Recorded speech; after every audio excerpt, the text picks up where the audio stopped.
Hey guys, Lawton here with Verified Investing, back with another video. And in today's Pro Chat video, we're going to be talking a little bit about currencies again. I know I just covered it at the end of last week, but we've had some updates and some of the same. So let's just hop into it and talk about it, and pick up where we left off. So for this one first, on this USD JPY, there's not a whole lot of of updates to this since we last talked. The stock, or not the stock, the pair, the currency pair, has continued in this wedge. And if you remember from last week, and if you're new here, we can just go over it again. The USD Japanese yen has been on a steady uptrend basically since its lows on Liberation Day, up around 14% since then. But I can recall going to Japan in 2024, thinking, wow, the United States dollar is so much stronger than the Japanese yen. We all have to go. We're never going to get to this prices again. And to be fair, we were kind of right. Those people saying that was kind of right. We dropped 14% on this pair, had a nice bounce, fall back again, and another recovery and march up.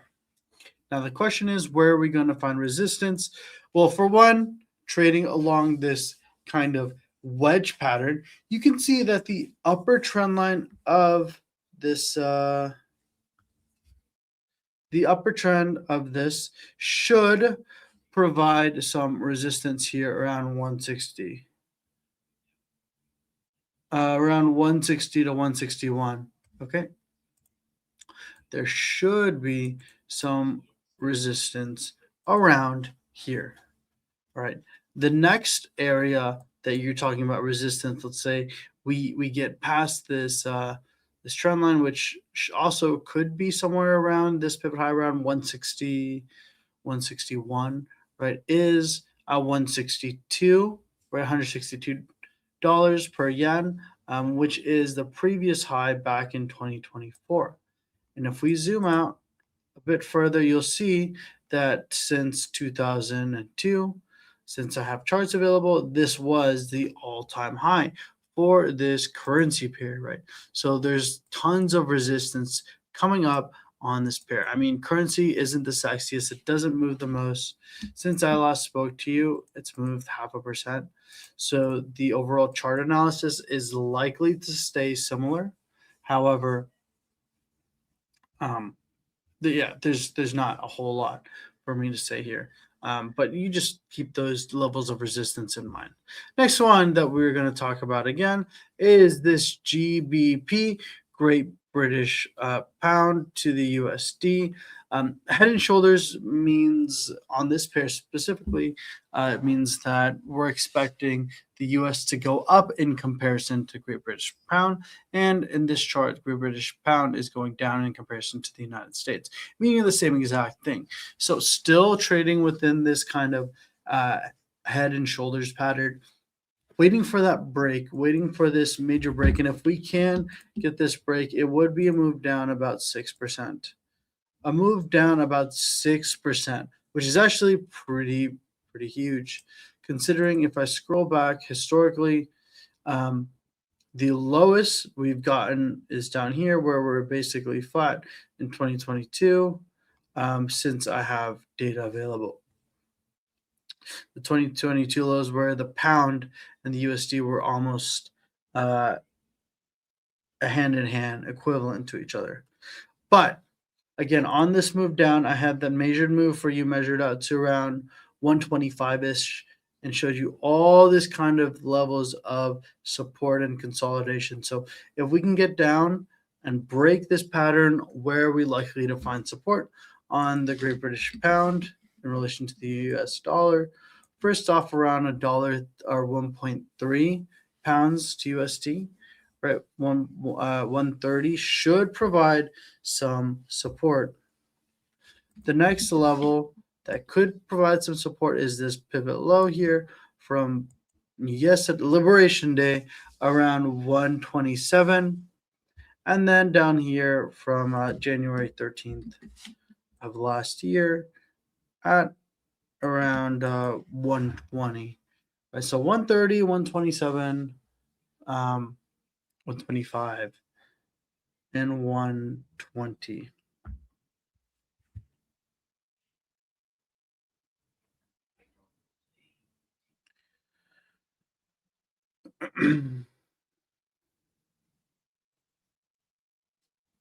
Let's see what else we got. We have right here the Euro USD. Um, on this one, we have a nice inverse head and shoulders, which is the opposite of this chart, basically saying that, okay, in relation to the US dollar, the euro should actually be moving higher.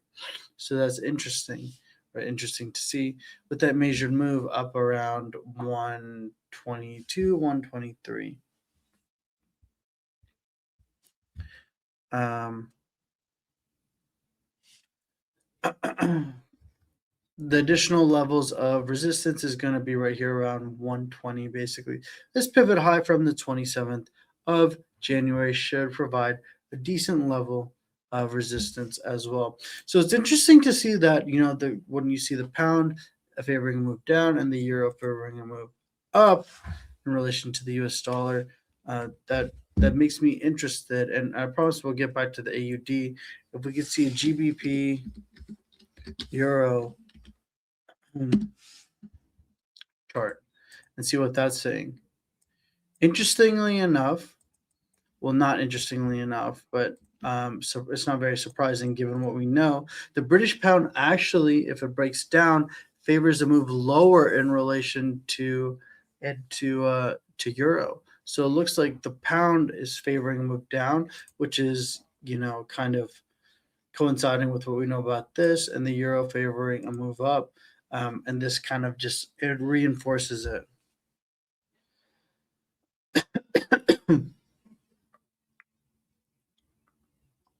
Um, but if you want to see, this move down, you're looking for a break of this nice upsloping trend line and potentially a retrace to it and then a move lower. Next one, we're going to go back to AUD, the Australian dollar, USD. So this AUD here is its chart is not too dissimilar from that previous chart between the Great British Pound and Euro, right? We have a nice move up and then a nice upsloping trend line. If we can break this trend line, let's go back to the weekly and see historically. Yeah, I mean the AUD is been historically weak against the US dollar, but had a nice bounce from its lows there in 2025, about 21% up.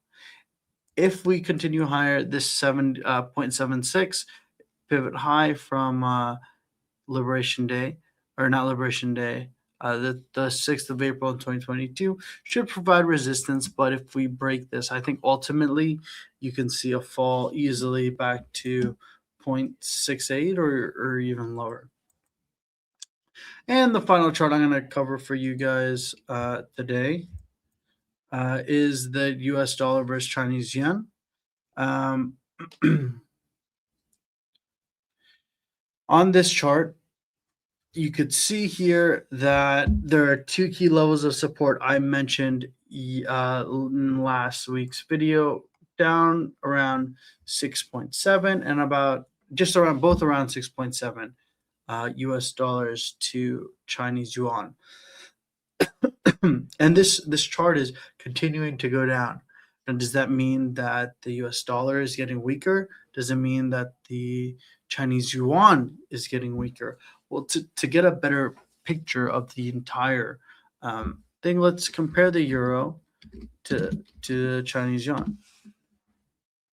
And we can see here that the euro actually favors a move lower potentially against the Chinese yuan, whereas against the United States dollar, the euro actually favors a move higher. So what this tells me is that the Chinese yuan is actually looking stronger relative to the US dollar, but the US dollar is not as strong as the euro, right? Which is not as strong as the US dollar. All right. I hope you understood that, and I hope you enjoyed that, guys. Thank you guys so much for tuning in and watching this currency video. My name again is Lawton Ho here with Verified Investing. Please consider liking and subscribing, and we'll see you in the next Pro Charts video. Bye, guys.